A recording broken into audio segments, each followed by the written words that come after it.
ஒருங்கிணைத்திருக்கிற அன்பு தம்பி தமிழமுதன் விரிவாக எடுத்து பேசினார்.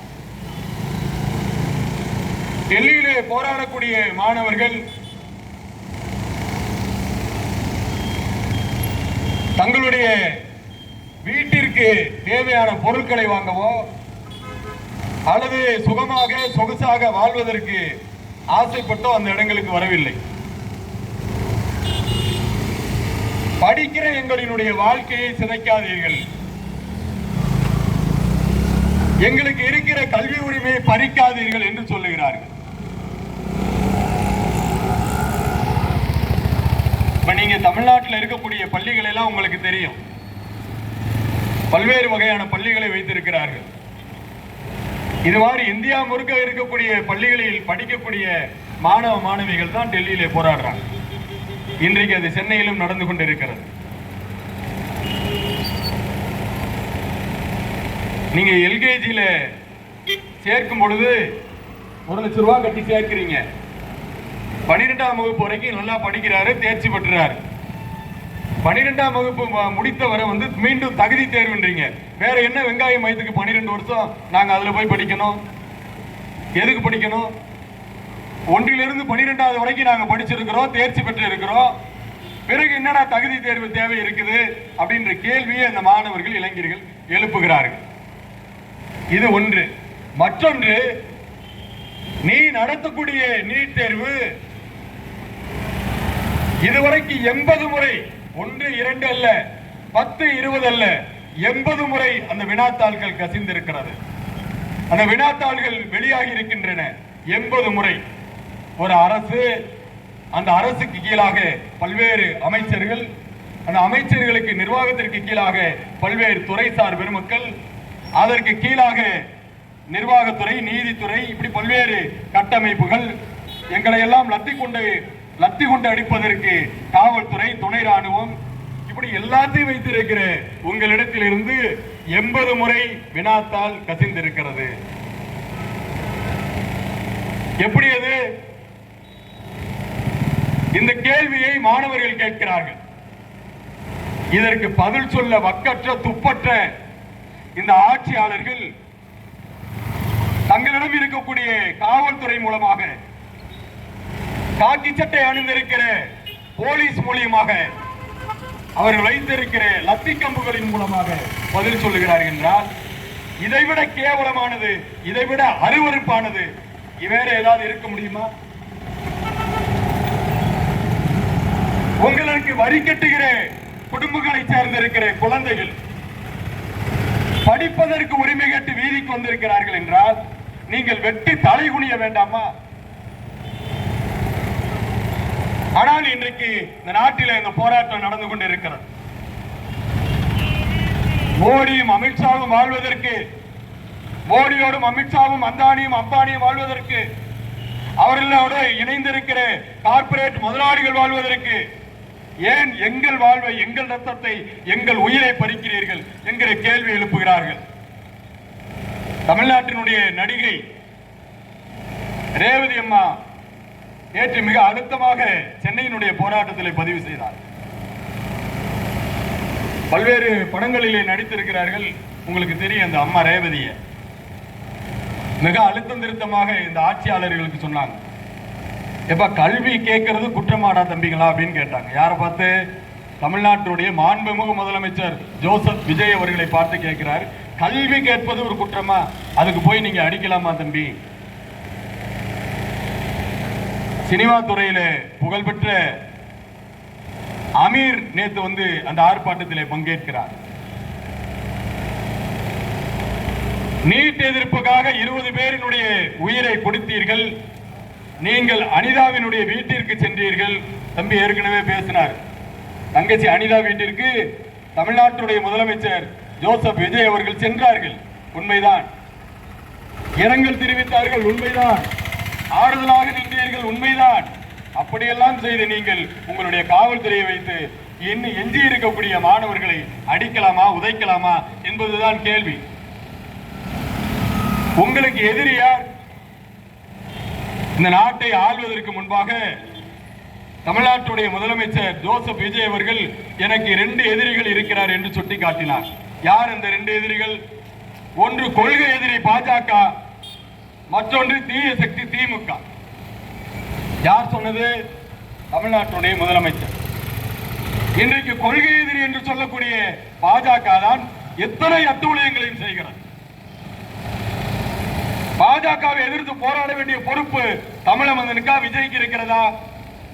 பாஜகவை எதிர்த்து போராட வேண்டிய பொறுப்பு தாவக்காவை சார்ந்தவர்களுக்கு இருக்கிறதா அல்லது மூலநிவாசி காவல்படையை சார்ந்தவர்களுக்கு இருக்கிறதா? நீங்கள் அல்லவா போராடி இருக்க வேண்டும். இன்றைக்கு தருமபுரியில் ஸ்தம்பித்து போகிற அளவிற்கு தமிழக வெற்றி கழகத்தை சேர்ந்தவர்கள் போராடி இருக்கணும். சரி, நீங்க போராடல, ஏதோ செஞ்சு தொலைங்க. ஆனா ஏண்டா எங்களை அடிக்கிறீங்க? இதான் எங்களுடைய கேள்வி. உங்களுடைய எதிரிகளை எதிர்த்து நாங்கள் போராடி கொண்டிருக்கிறோம். தமிழ்நாட்டுடைய முதலமைச்சருக்கும் தமிழக வெற்றி கழகத்திற்கும் ஒரே எதிரி, நிரந்தர எதிரி, கொள்கை எதிரி பாஜக என்று எல்லா மேடையிலும் நீங்க பேசினீங்க. இல்லை என்று மறுக்க முடியுமா? அப்படி நீங்கள் பேசிய உங்களுடைய எதிரிகளை எதிர்த்து, உங்கள் எதிரிகள் செய்கிற அட்டூழியங்களை எதிர்த்து, உங்கள் எதிரிகள் செய்கிற அராஜகங்களை எதிர்த்து, உங்கள் எதிரிகள் செய்கிற கல்வி விற்பனையை எதிர்த்து இன்றைக்கு களத்திற்கு குதித்திருக்கிறார்கள் மாணவர்களும் மாணவிகளும். இப்படி ஒரு வீரஞ்செறிந்த போராட்டத்தை, ஒரு அறிவாளிகள் நிறைந்திருக்கிற போராட்டத்தை இதற்கு முன்பாக நீங்கள் கண்டிருக்க மாட்டீர்கள். அவர்கள் கட்சிக்கு பேரு கரப்பான் பூச்சின்னு வச்சிருக்கிறதுனால, அவர்கள் கட்சிக்கு பேரு கரப்பான் பூச்சின்னு வச்சிருக்கிறதுனால ஏதோ உங்க பாத்ரூம்ல இருக்கிற கரப்பான் பூச்சி எல்லாம் போட்டு மிதிக்கிற மாதிரி அவர்களையும் மிதிச்சிடலாம் நீங்க நினைக்காதீங்க. அது எப்ப வேணாலும் அந்த கரப்பான் பூச்சி டைனோசரா மாறும். எந்த பயிலும் நீங்க உயிரோட வாழ முடியாது. டெல்லியில கூடி இருக்கக்கூடிய கரப்பான் பூச்சிகள் உங்களுடைய அத்துமீறலுக்கு எதிராக, உங்களுடைய அராஜகங்களுக்கு எதிராக டைனோசர்களாக மாறக்கூடிய பேராபத்து இருக்கிறது என்பதை நாட்டின் ஆட்சியாளர்கள் விளங்கிக் கொள்ள வேண்டும். கரப்பான் பூச்சி உச்ச நீதிமன்றத்தினுடைய நீதிபதி சொன்னார், கரப்பான் பூச்சினர். கரப்பான் பூச்சி இன்றைக்கு டெல்லியை ஆக்கிரமிச்சிருக்கிறது. ஹரியானாவிலிருந்து பஞ்சாபிலிருந்து விவசாயிகள் அவர்களுக்கு ஆதரவாக வந்திருக்கிறார்கள். மாட்டு வண்டிகள் எல்லாம் டெல்லியை நோக்கி வருது. கிட்டத்தட்ட லட்சக்கணக்கான மாடுகள் இன்னைக்கு டெல்லியை நோக்கி வந்துகிட்டு இருக்குது. உங்களுடைய தொலைக்காட்சி பெட்டிகளை, செல்பேசிகளை பார்த்தீங்கன்னா தெரியும். நீ மனிதன்கிட்ட பேசுற மாதிரி மாடுகள்கிட்ட பேச முடியாது. முட்டி குத்தி தூக்கி தூர போட்டுரும். தெரியும் நினைக்கிறேன். நாங்கெல்லாம் கிராமங்களில் பிறந்து வளர்ந்தவங்க, அதனால மாடுகளை பற்றி எங்களுக்கு தெரியும். உங்களுக்கு இன்னும் தெரியாதுன்னு நினைக்கிறேன். நீங்க சொகுசா வாழ்ந்து அரண்மனைக்கு வந்திருக்கிறீங்க. மாடுகளோடு வந்து கொண்டே இருக்கிறார்கள். எதுக்கு? அவர்களுடைய குடும்பத்தை சார்ந்த குழந்தைகளுக்கு கல்வி உரிமை கேட்டு, கல்வி உரிமை கேட்பதை குற்றமாக கருதுகிற உலகத்தில் ஒரே ஒரு நாடு இந்தியா தான். எல்லா நாடுகளும் கல்விக்கு உரிமை கேட்க சொல்லுது. ஆனா இந்தியாவில் மட்டும் கல்விக்கு நாம உரிமை கேட்டா இது தடிய வெடி நடத்தும். வெள்ளட் குண்டு அப்படின்ற ஒரு குண்டு, அந்த குண்டை வச்சு சொல்றீங்க நீங்க. போலீஸ் வைத்திருக்கிற லத்தி கம்புகள்ல அந்த முனையில ஆணியை வச்சு அந்த ஆணியால் அடிக்கிறீங்க. இந்த போலீஸ்காரங்க வீட்டுல எல்லாம் எந்த குழந்தைகளுமே படிக்கிறது இல்லையா, அல்லது நீங்க படிக்க விடுறது இல்லையா? இல்ல நீங்களே படிக்காம தான் அந்த வேலைகளுக்கு எல்லாம் வந்திருக்கிறீங்களா? எங்களுக்கு ஒண்ணுமே குழப்பமா இருக்கு. காக்கி சட்டை போட்ட உடனே உங்களுக்கு அப்படி ஒரு திமிரு எங்க இருந்து வருது? உங்களுக்கு காக்கி சட்டை போட வைத்து இந்த மக்களை, இந்த மண்ணை காக்க வேண்டும் என்பதற்காக நாங்கள் உழைத்த எங்களுடைய உழைப்பிலிருந்து வரி கொடுக்கிறோம். எங்களை நீங்க அடிக்கிறதுக்காக கொடுக்கல. நீங்க எங்களையே ரோட்ல இப்படி அடிக்கிறீங்கன்னா உங்களுடைய மனைவி மக்கள்கிட்ட நீங்க எப்படி உண்மையா இருக்க போறீங்க? உங்களுடைய குழந்தைகளை நீங்க நேசிப்பீர்களா என்பது எங்களுக்கு சந்தேகமா இருக்கு. அது என்ன உங்களுக்கு அவ்வளவு வாடலாவிய அதிகாரம்? ஆர்டிகல் 90 இந்திய அரசியலமைப்பு சட்டம் 19 மிக அழுத்தம் திருத்தமாக சொல்லுகிறது, எனக்கு இந்த இடத்துல பேசுவதற்கு உரிமை இருக்கிறது, போராடுவதற்கு உரிமை இருக்கிறது, என்னுடைய கருத்தை நான் சார்ந்திருக்கிற இந்த மக்களிடத்தில் பகிர்ந்து கொள்வதற்கு உரிமை இருக்கிறது என்று இந்திய அரசியலமைப்பு சட்டம் 19 மிக அழுத்தம் திருத்தமாக சொல்லு. நீங்க எல்லாம் படித்தவங்களாச்சு, மெத்த படித்த மேதாவிகளாச்சு, சட்டம் படித்தவர்களாச்சு, மக்களினுடைய நண்பன் என்று சொல்லிக் கொள்கிறவர்களாச்சே, பிறகு எதுக்கு அடிக்கிறீங்க? ஏன் அடிக்கிறீர்கள்? எங்களுடைய உரிமையை இப்ப தருமபுரி போலீஸ் கொடுத்தது மாதிரி ஒரு ஓரத்தில் நின்று கத்திட்டு போறோம். எங்களுடைய கோரிக்கைகளை உங்களிடத்தில் கொண்டு வந்து சேர்க்கிறோம். யாருக்காக? தம்பி தமிழமதன் சொன்ன மாதிரி இங்க நிற்கக்கூடிய 15 பேர்ல யாரெல்லாம் படித்து வேலைகளுக்கு செல்ல வேண்டும் என்று விரும்புகிறார்களோ, யாருடைய குழந்தைகள் எல்லாம் படிக்க வேண்டும் என்று விரும்புகிறார்களோ, அவர்களுடைய எதிர்காலத்திற்கான போராட்டத்தை தான் இன்றைக்கு டெல்லியில் நடத்தி கொண்டிருக்கிறார். போராடுகிறவர்களை ஆதரிக்க வேண்டிய, போராடுகிறவர்கள் குரலுக்கு செவிசாய்க்க வேண்டிய இந்த அரசுகள் குண்டாந்தடிகளால், லத்தி கம்புகளால், துப்பாக்கிகளால், கண்ணீர் புகை குண்டுகளால் அடாவடியை, அத்துமீறலை, அராஜகத்தை நிகழ்த்துகிறீர்களே. ஏதுமற்ற நாங்கள் போராட வர்றவனெல்லாம் நீங்க பார்த்திருப்பீங்க. நீ கம்பு வச்சிருக்கிற, துப்பாக்கி வச்சிருக்கிற, கண்ணீர் புகை குண்டு வச்சிருக்கிற, தண்ணீர் பாய்ச்சி அடிக்கிற வண்டி வச்சிருக்கிற, ஆனா நாங்க ஏதுமே இல்லாம வர்றோம். யார் வீர? போலீஸுக்கு முன்னாடி எதுவுமே நிற்க, கையில் ஏதுமில்லாமல் நிற்கிற இந்த மாணவர்கள் தான், இந்த இளைஞர்கள் தான் இந்த மண்ணை காப்பதற்கு, இந்த மக்களை காப்பதற்கான காவலர்கள். நீங்கள் அல்ல. உங்களுக்கு காவலர்கள் என்ற பெயர் இருக்கலாம், உங்களுக்கு காக்கி சட்டை என்கிற அந்த உடுப்பு இருக்கலாம், ஆனால் நீங்கள் காவலர்கள் என்கிற அந்த மதிப்பீட்டை இழந்து கொண்டிருக்கிறீர்கள். காவல் காக்கிற, மக்களை காவல் காக்கிற வேலைகளில் இருந்து நீங்களே உங்களை விலக்கிக் கொள்கிறீர்கள். உங்களுடைய குழந்தைகளுக்கு, உங்களுடைய குடும்பங்களுக்கு, உங்களுடைய குழந்தைகளினுடைய எதிர்காலத்திற்கும் சேர்த்து இன்றைக்கு இந்த வீதிக்கு இந்த இளைஞர்கள் வந்திருக்கிறார்கள். கல்விக்கான உரிமை கேட்டு வந்திருக்கிறார்கள். டெல்லியிலே போராடக்கூடிய அந்த கலப்பான் பூச்சிகளுக்கு ஆதரவாக இன்றைக்கு நாடு முழுவதும் லட்சோப லட்சம் இளைஞர்கள், கோடிக்கணக்கான இளைஞர்கள் இன்றைக்கு வீதிகளுக்கு வந்து கொண்டிருக்கிறார்கள். சாலை மறியல் போராட்டங்கள் நடக்கிறது, தொடர்வண்டி மறியல் போராட்டங்கள் நடக்கிறது, பேருந்து நிலைய மறியல் போராட்டம் நடக்கிறது. இதை போல ஆர்ப்பாட்டங்கள், பொதுக்கூட்டங்கள் நடந்து கொண்டிருக்கிறது. எந்த தேவைக்காக நடக்கிறது என்பதை அருள் கூர்ந்து தமிழ்நாட்டுடைய முதலமைச்சர் மாண்புமிகு ஜோசப் விஜய் அவர்கள் விளங்கிக் கொள்ள வேண்டும். இது நீங்கள் நடத்த வேண்டிய போராட்டம். நீட்டுக்கு எதிராக நீங்கள் நிற்பது உறுதிதான் என்று சொன்னால், தமிழக வெற்றி கழகத்தினரை ஜனநாயகன் படம் பார்க்கிற தியேட்டர்ல இருந்து வெளியே வர சொல்லு. திரையரங்குகளை ஜனநாயகத்தை பார்க்க முடியாது.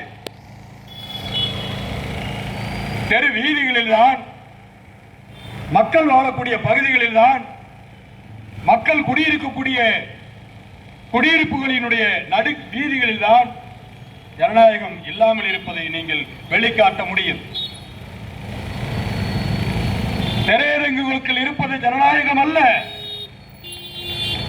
அது எங்களுடைய வருவாயை பிடுங்குவதற்கு ஒரு வணிகம். எந்த திரையரங்குகளுக்குள்ளாவது எங்களை நீங்கள் கட்டணம் வாங்காமல் அனுமதிப்பீர்கள் என்று சொன்னால் அது ஜனநாயகமாக இருக்கலாம். நாங்கள் இங்கே யாராவது போராட வந்தால் யார்கிட்டையும் காசு கேட்க மாட்டோம். நீ எப்படி தியேட்டருக்கு நான் படமாக்க வந்தா காசு கேட்காம உள்ள விடுவியா? நீதான் பெரிய ஜனநாயகவாதியாச்சு. நீ பெரிய ஜனநாயகவாதியாச்சா? பார்த்து நாட்டுக்கே முதலமைச்சர் ஆயிட்டீங்க. தியேட்டர்ல உங்க படம் ஓடுற தியேட்டர்ல எங்களை காசு வாங்காம உள்ள விடுவீங்களா? விடமாட்டீர்கள். அப்ப அது ஜனநாயகம் அல்ல, அது வணிகம். ஜனநாயகத்திற்கும் வணிகத்திற்குமான வேறுபாடை உங்களுக்கு நாங்கள் வகுப்படுத்தி சொல்லுகிறோம். ஜனநாயகம் என்பது இந்த மண்ணிற்காக, மக்களுக்காக, மண்ணினுடைய உரிமைகளுக்காக, மக்களினுடைய உரிமைகளுக்காக, மக்களுடைய வாழ்க்கைக்காக, வாழ்வாதாரத்திற்காக, அவர்கள் பட்டிருக்கிற இன்னல்களை துடைப்பதற்காக, துயரங்களை நீக்குவதற்காக வீதிகளுக்கு வருவது, அவர்களுடைய உரிமையை கேட்டு பெற்றுக் கொடுப்பது. இன்றைக்கு மாணவர்கள் இந்த வேலையை செய்கிறார்கள். டெல்லியினுடைய மாணவர்கள் ரத்தம் சொட்ட சொட்ட அடி வாங்குறான், ஆனாலும் கூட போராட்ட களத்தை விட்டு பின்வாங்கல. நீங்க மாணவிகளினுடைய உடையை பிடித்து கிழிக்கிறீர்கள், மார்பலை குத்துகிறீர்கள். எந்த மாணவிகளும் போராட்ட களத்தை விட்டு பின்வாங்கவில்லை, துணிச்சலோடு நிற்கிறார்கள். நீங்க சொல்லி இருக்கிற சிங்க பெண்ணு, நீங்க வச்சிருக்கிற போலீஸ் சிங்க பெண் இல்ல, போராட்ட களத்தில் இருக்கிறவங்க தான் சிங்கப்பெண். நீங்க வைத்திருக்கிற சிங்கப்பெண்கள் பேருந்து நிலையத்தில் சும்மா பிரச்சாரம் பண்றதுக்கு தான் சரி. ஆனா உண்மையான சிங்கப்பெண்கள் இன்றைக்கு தமிழ்நாட்டினுடைய வீதிகளிலே போராடி கொண்டிருக்கிறார்கள். எஸ்எஃப்ஐ மாநில பொதுச் செயலாளர் அன்பு தங்கச்சி மிருதுலா தடியடி வாங்கி போராடி கொண்டிருக்கிறார். அவள்தான் சிங்கப்பெண். அவரோடு இணைந்திருக்கிற அந்த குழந்தைகள் தான் உங்களுடைய அந்த குழந்தைகள் தான் சிங்க பெண்கள். டெல்லியிலே போராடக்கூடிய அந்த பெண்கள் தான் சிங்க பெண்கள். அரசாங்கத்திடம் ஊதியம் வாங்கவில்லை, கார்பரேட்டுகளிடம் பணம் வாங்கவில்லை, வேற எவன்ட்டையும் கை நீட்டல. 3 நாட்களாக 4 நாட்களாக வெயிலிலும் மழையிலும் புயலிலும் தரையில படுத்துக் கொண்டு போராடி கொண்டிருக்கிற டெல்லியினுடைய அந்த மாணவர்களுடைய போராட்டம் எவ்வளவு வீரஞ்செறிந்த போராட்டம், எவ்வளவு தியாகத்தை உள்ளடக்கிய போராட்டம். நீங்கள் அந்த போராட்டத்தை மதித்திருக்க வேண்டும், அந்த போராட்டத்திற்கு செவிசாய்த்திருக்க வேண்டும். தமிழ்நாட்டுடைய முதலமைச்சர் உள்ளபடியே சொல்ல வேண்டும் என்றார். தமிழ்நாட்டுடைய முதலமைச்சர் டெல்லி போராட்டத்திலே பங்கேற்றி இருக்க வேண்டும். சரி, அது உங்களுக்கு தோதில்லை என்று சொன்னால் தமிழ்நாட்டிலே உங்கள் தலைமையிலே நீட்டுக்கு எதிராக ஒரு போராட்டத்தை நீங்கள் நடத்த வேண்டும். பாஜக உண்மையிலே உங்கள் கொள்கை எதிரி என்பது உண்மைதான் என்றால் பாஜக என்கிற அந்த அடாவடி கும்பலுக்கு எதிராக, RSS என்கிற அந்த அடாவடி கும்பலுக்கு எதிராக, அந்த அட்டூழிய கும்பலுக்கு எதிராக நீங்கள் போராட்டங்களை முன்னெடுங்கள்.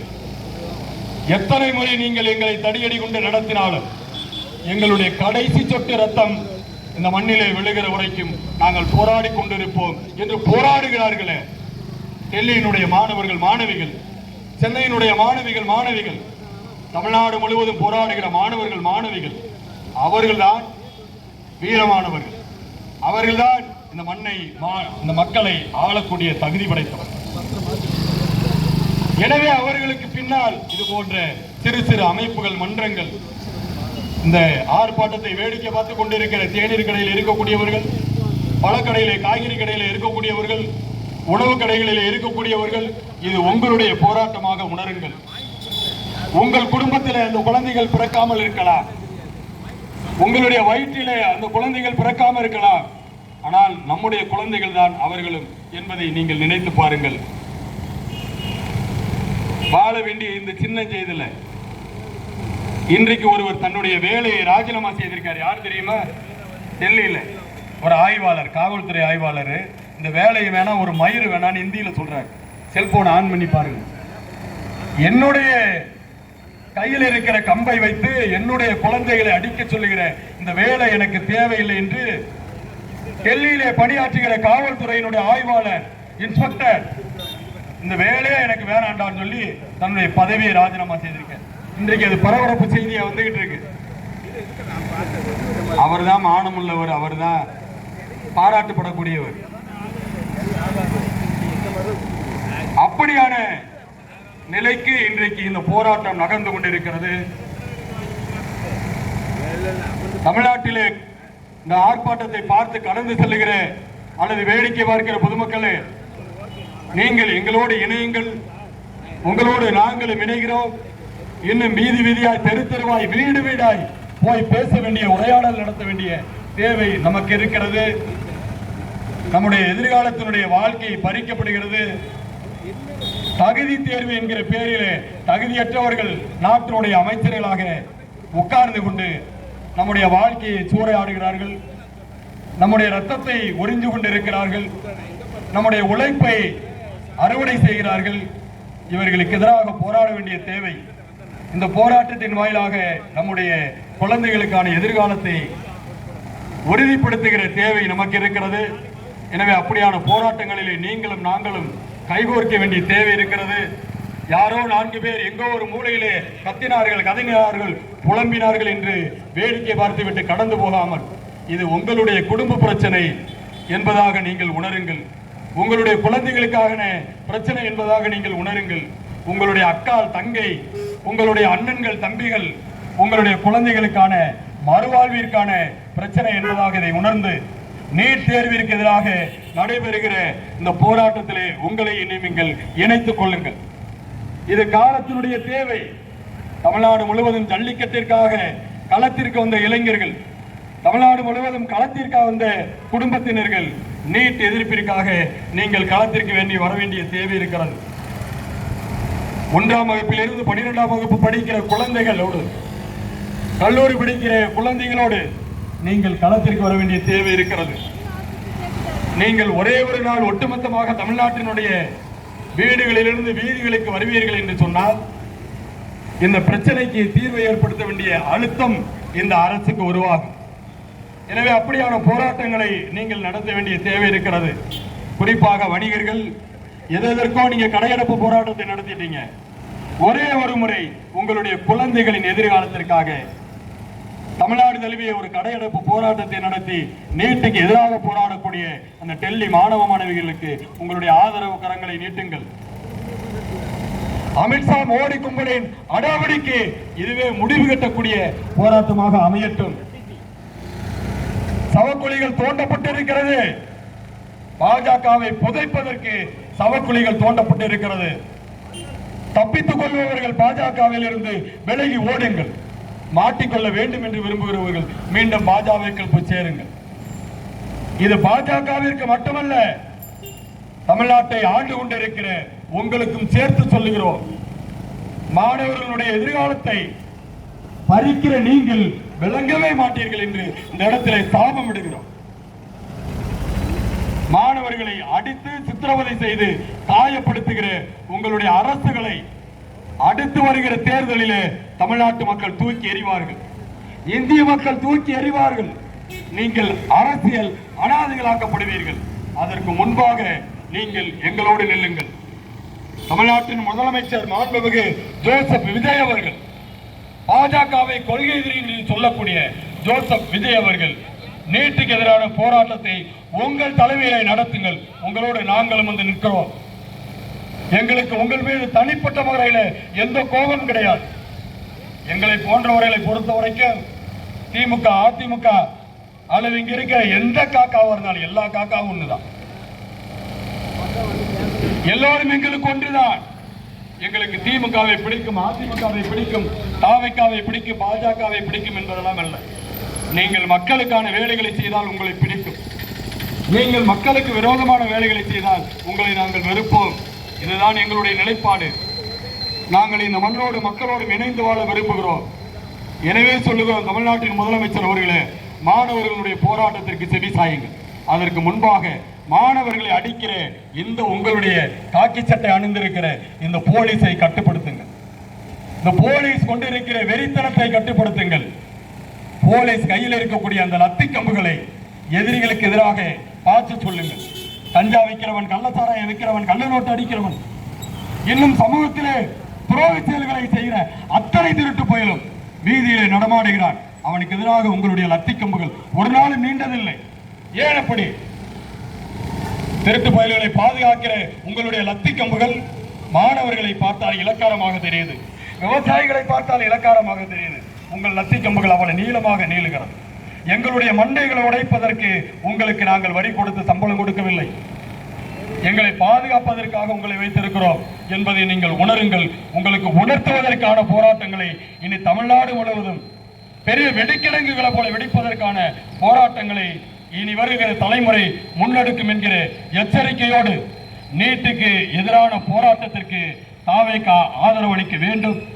போலீஸ் அடியடியை நடத்துவதை நிறுத்திக் கொண்டு தமிழ்நாடு முழுவதும் தாவேகாவே நேரடியாக போராட வேண்டும் என்கிற கோரிக்கையை முன்வைத்து நீட்டுக்கு எதிரான இந்த ஆர்ப்பாட்டத்தை இன்னும் பல இடங்களில் இந்த ஆர்ப்பாட்டத்தை தொடர்ந்து அடுத்ததாக 5 மணிக்கு தருமபுரியில் இதே பகுதியில் மாகாய்க்கா ஒரு போராட்டத்தை நடத்த இருக்கிறது 5 மணிக்கு. அதைத் தொடர்ந்து நாங்கள் ஒசூர் மண்ணிலே காந்தி சிலைக்கு முன்பாக 5 மணிக்கு இதே போராட்டத்தை அங்கே நடத்துகிறோம். எனவே நடைபெறுகிற எல்லா போராட்டங்களிலும் நீங்கள் எங்களுக்கு ஆதரவை கொடுங்கள் என்று உங்களிடத்திலே பேரன்போடு தாயில்லத்தோடு இருக்கக்கூடிய தமிழர்களிடத்திலே இந்திய மூலநிவாசி காவல் படையின் சார்பிலே முன்வைக்கிறோம்.